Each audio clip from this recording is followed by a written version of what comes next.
whanau o te motu. My name is Joseph Anthony Huta. My hapu is Te Patuai. My iwi is Ngāti Awa. Growing up in the rohe o Whakatāne, for me, has been an awesome experience. Being a coastal town, I enjoyed the outdoor life, fishing and the odd hunting trip, as well as spending time with my grandparents, Tūtapu Paraone, and my grandmother, Hihiria Paraone.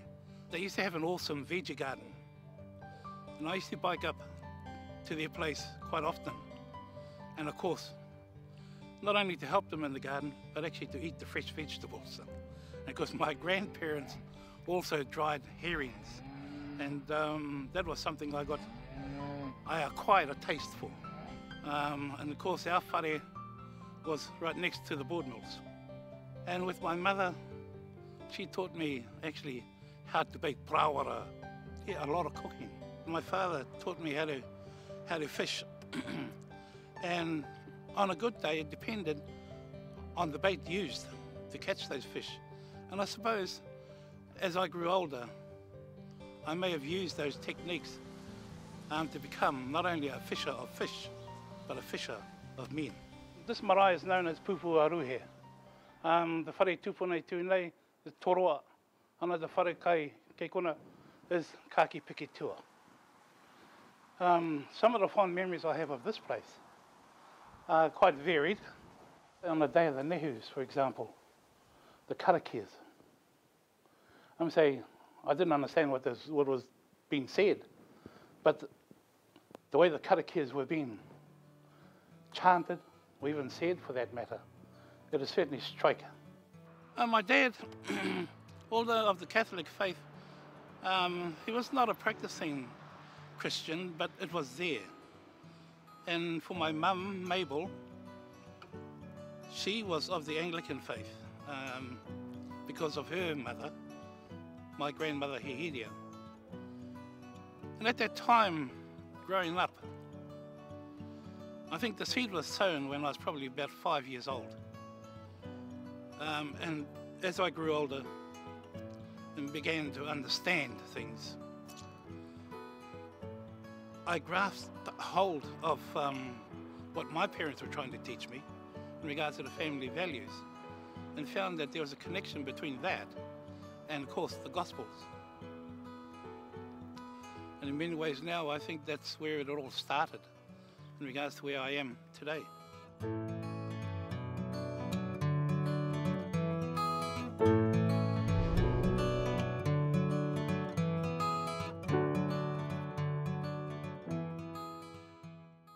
As a child, again, growing up in this area, and especially this church, it was known as St. Andrew's Anglican Church at the time, and this is where I was baptized. My memory of my baptism was quite, I suppose you could say, intimidating, but again, it was very special in the sense that I was becoming part of a bigger family. I was becoming part of Christ's body, the church. But unbeknown to me, that's where it was heading. But at that time, we had a lot of fun. We had a lot of fun as kids, especially when it came to a cup of tea after the service. The chocolate biscuits and raiding the scones and the soft drinks that were available. I'm saying all those sort of added to I suppose, to the memories that I have of this place. And of course, as we grew older, my connection to this church still remained. And it still remains to this day, to the point where this is so historical, this place, this church, that we are in the processes of restoring it.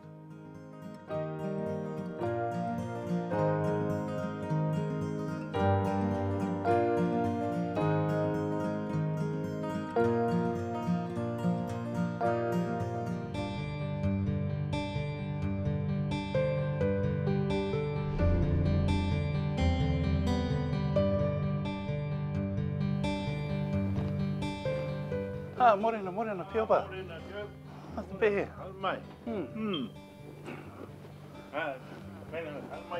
Hameira koe ki te whakatika tēnei, whakarere ai tā tātou wharakarakia.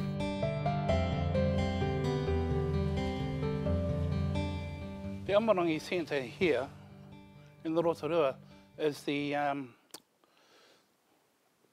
nucleus, if you like, was the centre for the Hui Amarangi o te Manawa o te Wheke.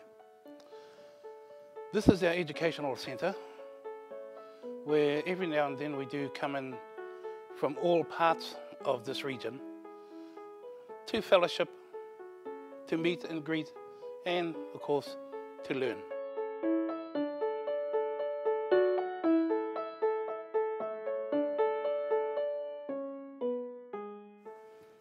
As it says, one of his commands is to love your neighbours as you love yourself. And that in itself has a huge bearing on where I believe I fit into the scheme of things. I think te hahi mihi nare in Aotearoa, New Zealand is unique. It is made up of 3 tikanga. You have the tikanga Pākehā, tikanga Māori, and tikanga Polynesia. We're not fragmented. We're still known as the Anglican Church in Aotearoa, New Zealand. It's just that each tikanga, if you like, has been given the mandate to be able to worship as they see or according to their traditions.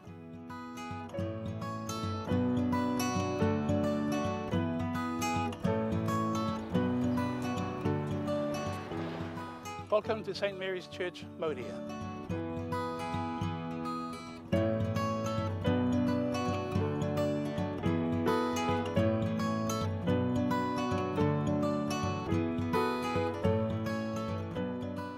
When I was appointed the priest in charge of the Tingai Rohe, this church before us now, St. Mary's, was in dire need of some tender loving care. And it wasn't until about 2009 maybe, a group of us got together and we looked at this church and we decided to restore it. And it's been absolutely marvellous. The wairua that stems not only from the people, from this building itself, is huge.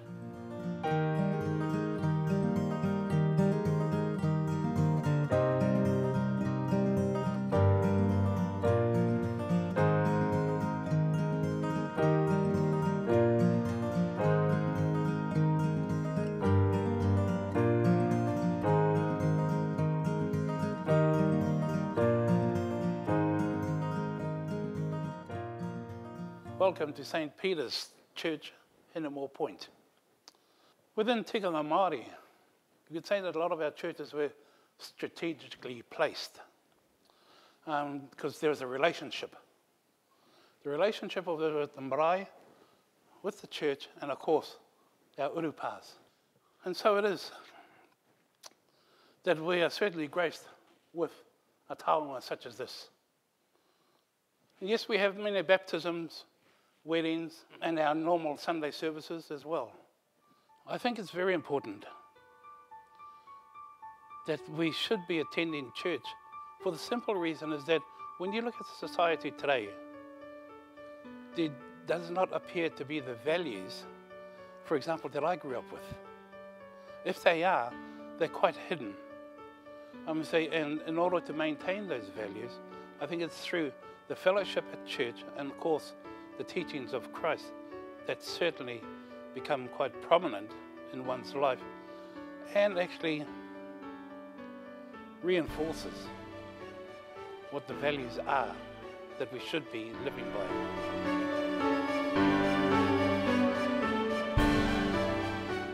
I believe that everyone should care in regards to what the church is attempting to do. For too long, the church appeared to be the ambulance at the bottom of the hill, picking up the pieces. And I believe now, I, along with all my colleagues, we should now be the ambulance at the top of the hill, intervening any situation that we find ourselves in. Suicide, for example, is a major one. There are a number of other issues that our people face day in and day out. And at times they have nowhere to go. And so that's why I believe that whether you're a believer or not, we are there to provide a service. Yes, it is Christian based. Yes, it is based on the love of Christ. But that's where we come from, and that's where I come from in regards to helping our people. It's about empowering our people.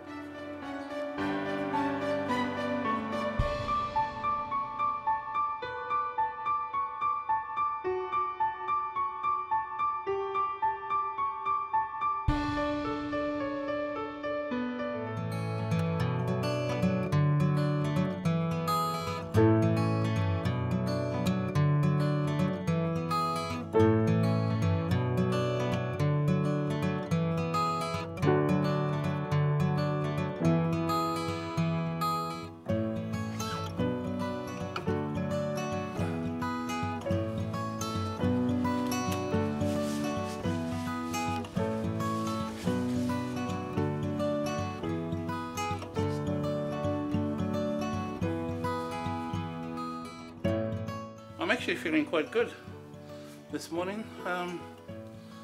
I struggled in some ways in really trying to interpret what our scriptures were saying. But I think the actual message is about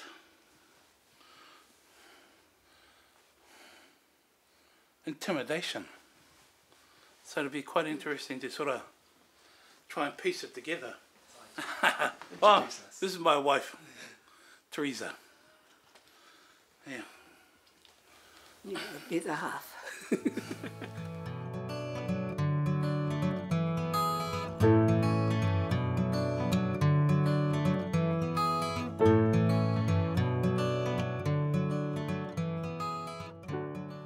I'm on down to St. Mark's, just here in Whanau today, so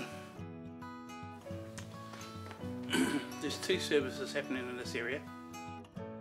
During our courting days, I think my wife had a huge input because knowing the Samoan culture, they always attended church.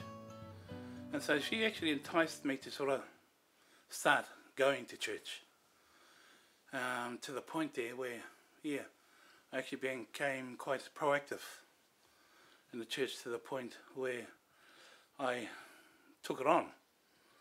Yeah, lock, stock and barrel, if you like. To the point now where, yeah, it's part of my life. It's who I am.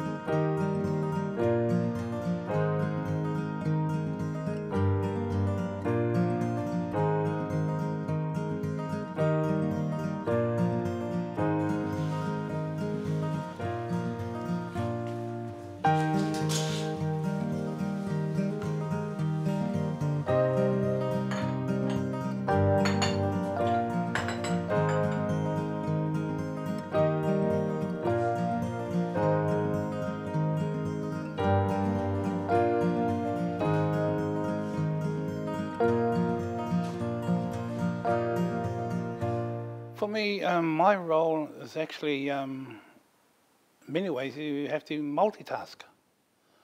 Because I not only take on the role of a priest, say to conduct services on a Sunday, but I'm also a teacher in the role as an archdeacon.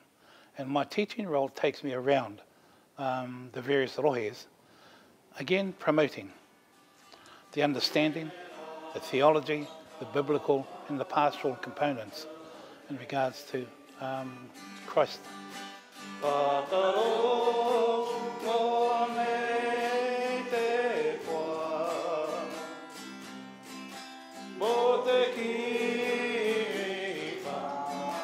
No.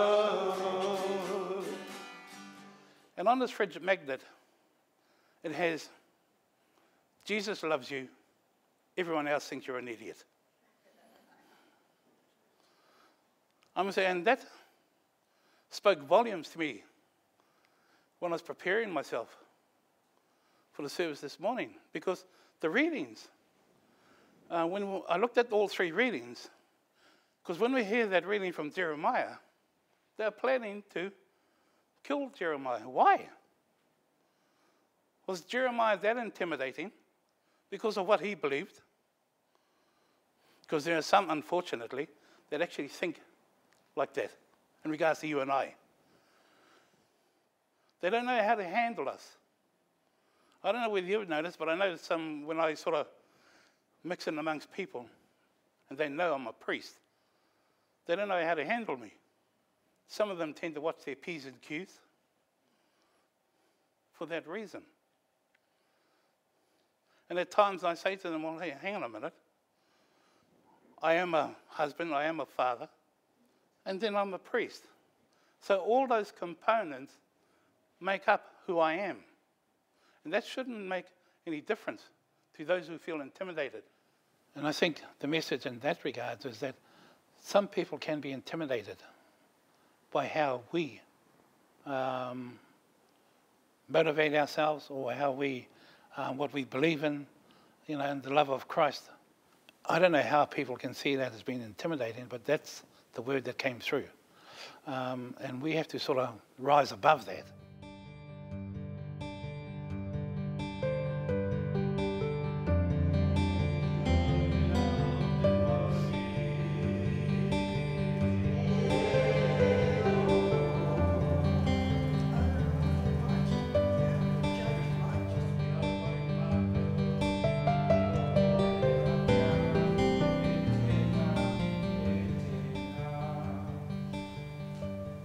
Tangohia te taro. Ka tuku whakawhetai ki a koe. Ka whawhati. Ka hoa te kenga ākonga a kā mea. Tangohia kāinga mo toki tinana tēnei. Ka ho tēnei mō koutou. Menga tēnei hei whakamara ki a hau. E numia tēnei ko oku toto o te kamanata hau. I whakaheke mau mo te katoa e murungahara.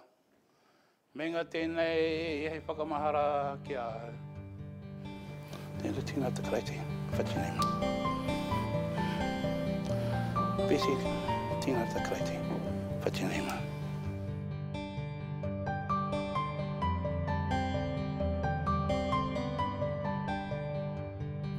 Joe Huta, tēnā te kreiti, whatinei ma. Florence, tēnā te kreiti, whatinei ma. Tēnā te kreiti, whatinei ma.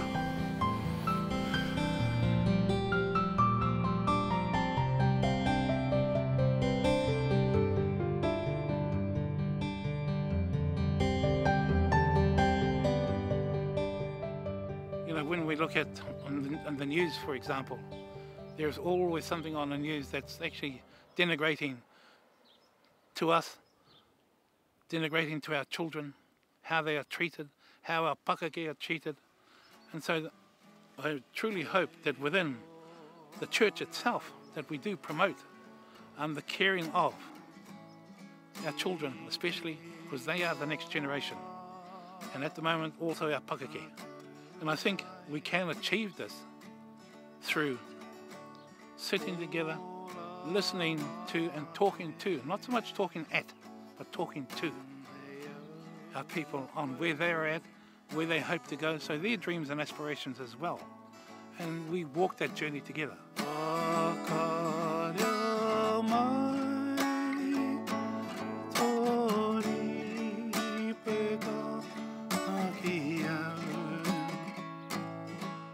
The reason why I would ask anyone to begin a relationship with Christ is for the simple fact is that everything that we believe in is promoted through Christ.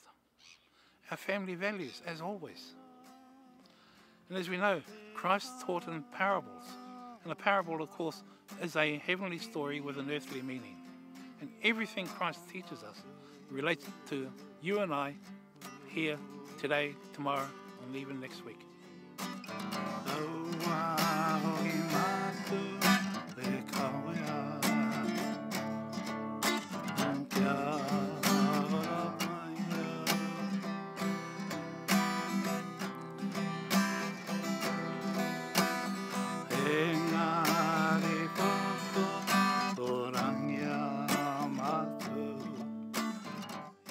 There are stages within our life, and I may say, gosh, a lot of our people do require help in some way or another, in some form or another, in regards to understanding what life is all about. Life is too short. As it is said, my friend, and you probably know this, it takes, I think, about 113 muscles to frown and only 13 to smile. So why are we wasting that energy in frowning, when we should be promoting that smile with everyone else around us?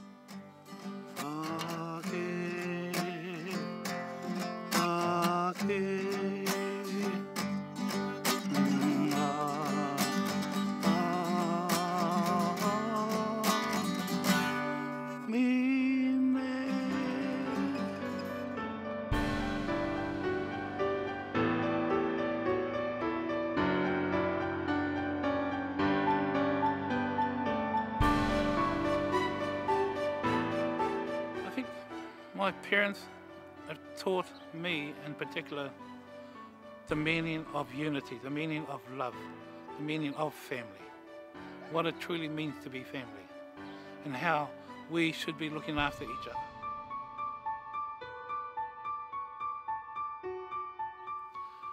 Not denigrating each other, but looking after them in every facet of life, from the youngest to the eldest, for example.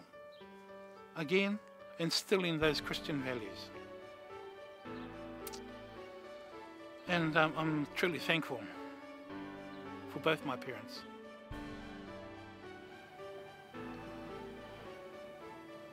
Asa nō reira, kōrua, takoto mai ra, moi mai roto te tātou matu nui te rangi. Nō reira, haere, haere, haere atu.